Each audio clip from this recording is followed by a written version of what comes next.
بسم اللہ الرحمن الرحیم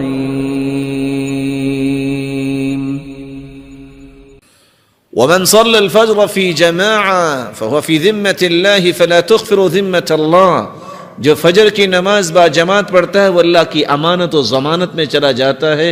لوگوں اپنے ہاتھوں سے اپنے خود بخود اللہ کی ضمانت کو نہ توڑا کرو، فجر کی نماز با جماعت پڑھا کرو. ومن صلى الفجر في جماعة ثم قعد يذكر الله عز وجل حتى تطلع الشمس ثم صلى ركعتين كانت له كأجر حجة وعمرة تامة.